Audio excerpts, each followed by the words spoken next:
we settled on ranking our top 5 rivalries. And I think one of the things that we definitely prioritized is, has there been a back and forth in recent years in terms of wins? There's going to be one rivalry that we've got ranked pretty low that I think is going to surprise some people, but it's for that reason. I think, animosity between fan bases, I think, is key. And oftentimes we gauge that based on Twitter. So for me, Kaiden, I think having said all of that, and I think you're going to agree with me here, I went with App Georgia Southern as my number one rivalry in the Sun Belt. They call it deeper than hate. I think if you're around this game, if you're around Twitter during that week leading up to it, I think you can understand why they call it that. And like I said, each team has won 3 games since 2018. App State has obviously won 3 out of the last 4, but that one, and Kaiden, I know you're not going to love to hear this, that was the game that kept App State out of a bowl game for the first time in program history, a double overtime win. So I think App Georgia Southern and deeper than hate had to be the number one rivalry in the Sun Belt. Yeah, I obviously have some bias here, but I think when it comes down to this rivalry, it's kind of untouched in the Sun Belt. I mean, this is one of the true ones where you talk about the history of the records. When you look historically, this is one where the records are genuinely thrown out the window. I've been on undefeated App State teams who have lost to Georgia Southern at home. This is one where you kind of have it in your mind all season. I know they used to run the triple option, so we had to kind of prepare in the offseason for playing Georgia Southern, but we call it Hate Week up on the mountain. This is not a program we like. This is the fan base we don't like. We don't like going to Statesboro. There's nothing about Georgia Southern as a player that you liked at all. And this is definitely, for me, the top Sun Belt rivalry when it comes down to it. Kaiden, I think next up, and a similar vibe, and Georgia Southern's involved again, and that's modern day hate. I know that you and I think that that's amongst the best names of a rivalry in the Sun Belt, and like with App and Georgia Southern, each of these teams have won 3 out of the last 6 dating back to 2018. Yeah, I think this is definitely the hottest in-state rivalry in the conference right now. When you just think about the state of Georgia, the prominence of the football in that state, and you just have the ties as well when it comes down to the recruiting, the familiarity with both programs, them being not too far apart, kind of Atlanta versus South Georgia, 2 different cultures as well. This is definitely one of those ones where back, like I mentioned before, when the triple option days were happening and Georgia State, as they typically do, ground and pound football team was one of the most physical matchups you'd see year in and year on the conference. It looks a little different now with some of the air raid stuff that Georgia Southern's doing, but I think there's no question that this is the top in-state rivalry, I think, when it comes down to the Sun Belt. Well, and Kaiden, to your point, I think it just got a little bit more juice as well because Del McGee is the new head coach at Georgia State. He was the former interim head coach at Georgia Southern. They're going to be recruiting against each other. I think things could get really interesting. But who'd you have at number 3? This has me interested. Yeah, the number 3 one, it's like you mentioned, when you talk about the different rivalries, it comes down to what the record is between both teams and both programs when it gets into it. And I know that you technically want to put those ones that are the rivalries that you regard the highest as far as the acclaim. But when it comes down to the track record and the future of the rivalries, I think when you look at the Royal Rivalry right now and what's been brewing between Old Dominion and James Madison, I think that's our pick for number 3. And when you talk about the future of this rivalry, I think it's one where there's a lot more potential than maybe the past that we've seen. But when you look at last year's game between James Madison and Old Dominion, it was a close one. And it's kind of back to what I was saying before, where the records kind of get thrown out of the window. You didn't expect this Old Dominion team to push JMU to the ropes the way they were able to, but that was a tight game. I expect it to be tight in the future within the state of Virginia. And I think kind of goes back to the same thing I was talking about with Georgia State and Georgia Southern. Everyone knows JMU kind of has that notoriety as a program. And I think Ricky Ronnie's program at Old Dominion is kind of a gritty bunch that doesn't flinch and really brings that effort and energy no matter what. So I think this one might be more of a forecasted pick going forward, but I think another great name with the Royal Rivalry, maybe my personal favorite name when it comes down to rivalries in the conference, is going to be in that 3 slot for me.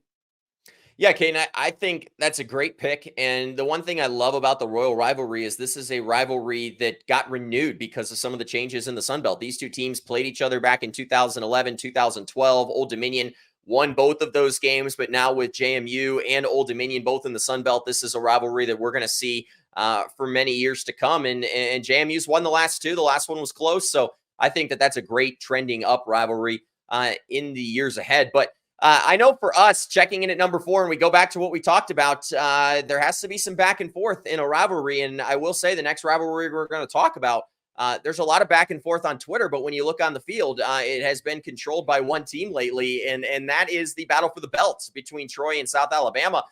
Kaiden, it's been lopsided. Troy's won 7 of the last 8. They've won 6 in a row, and I'm starting to question as we move forward, is this even a rivalry anymore?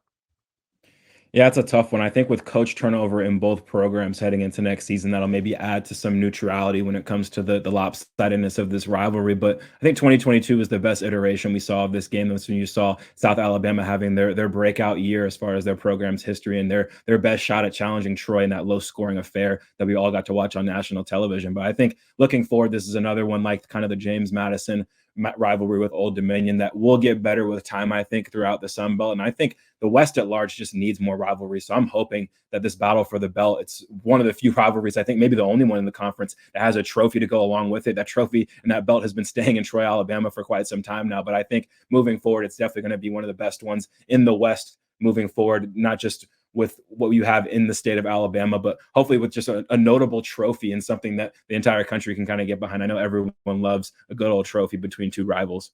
Hey, we've also heard that it will be featured on EA Sports video game that comes out this summer. So rivalries are definitely going to be featured. I think that'll be a lot of fun. But Kaiden, I know the last one was a little bit more challenging, and you mentioned it. A lot of these rivalries that we're talking about, they go back, into that Sun Belt East, and because a lot of them go back all the way to times that these teams were in the SoCon. And this last one that we went with is very similar. That's App State and Marshall, the Old Mountain feud, and it goes all the way back to 1985. But this rivalry was renewed in 2020, which was the first time it was played since 2002. And then since then, and I know you were a part of a couple of these, it's been split 2-2. The home teams won each game.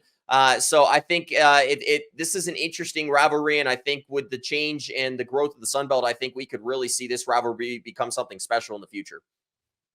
Yeah, this one's a little near and dear to my heart. I was unfamiliar with the FCS days and the rivalry that existed between App State and Marshall until we were playing them in 2020. It was my first year starting, and I was not familiar with the game of this rivalry at all. But then you have your head coach and Sean Clark, who played at App State, who was a part of this rivalry, talking about how nasty it was, talking about how much it means for him. A guy being from West Virginia, our highlight tape before the game was showing footage of Randy Moss and some of the old App State legends going at it back in the day. It definitely gets me the goosebumps right now just talking about it. And even before they entered the conference, there was a level of animosity, physicality that you love to see in these rivalries, and that's only picked up where it's left off when you have these two teams now square off on an annual basis. So I think this is definitely one that's going to continue to have some juice as a renewed rivalry, and just the regionality and how close they are. I think this is one that has that history and a bright future as well when you talk about rivalries in this conference.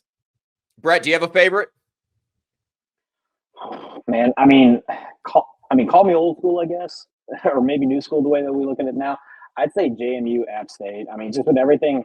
App State brings with it the history, the brand recognition, the notoriety. But then JMU, obviously, with the success that they had this past season, and then just the success that they even had at the FCS level, bringing that into their first couple years in the FBS, and then now just really establishing themselves as one of those dominant teams that not only the Sun Belt needs to take a hard look at, but even the nation. They were kind of flirting with that undefeated record for pretty deep in the season. So I'd say just that rivalry, I think this year really sparked a lot of interest in the Sun Belt from a national perspective, and it was a heck of a rivalry, heck of a game too. So I'm really looking forward to that one for the years to come. Yeah, I think that's a great point. And I know that we had been asked by one of our listeners about, a rivalry that over the next 5 to 10 years, we think is going to continue to grow. And Kaiden, I think Brett's spot on here. I think it's App State JMU, and you don't have to look, you just have to look at the games. They've split in these first two matchups since JMU joined the Sun Belt. They've each won on their home field. Obviously, App State, we remember ending JMU's undefeated season this year in front of a sold-out crowd up in Bridgeforth. And then you can look at basketball, where App State's, won 2 games this year. And I know that as an App State fan, Kaiden, you're excited about, basketball that's being played up in Boone right now. But for me, this is a budding rivalry that I think might even at some point supplant App State Georgia Southern. Yeah, I think y'all both nailed it on the head. I think going forward, when you talk about the east side of this conference, really overall, these top teams are going to be playing in physical, just hard-nosed football games, competing for that championship spot. And I think the epitome of that is what we've seen out of James Madison and App State the last couple of seasons in those matchups. Obviously, the national notoriety of having that game be a college game day type atmosphere last year certainly helps. But I think looking forward in the next 5-10 years on which rivalry could potentially bud, I have to take it to the West because there aren't West rivalries. And I think one that might be blooming right now could be between Arkansas State and Texas State. These are two teams that are kind of outliers when you look at the conference regionally. I can call it the Far West rivalry. I can kind of brand name that right now going forward. But I think when you look at both of these teams, they were two programs that exceeded expectations last year. They're going to be heading in the right direction, I think, these next couple of years. And when you look at their matchup last year, you have the 77-31 upset by Arkansas State that nobody saw coming. That's definitely something that's going to sit poorly in the stomachs of Texas State moving forward all offseason. So I'm really excited for that game circling on my calendar next year. And I think moving forward, we could see that be one of the best games in the West year in and year out if these programs continue trending in the right direction.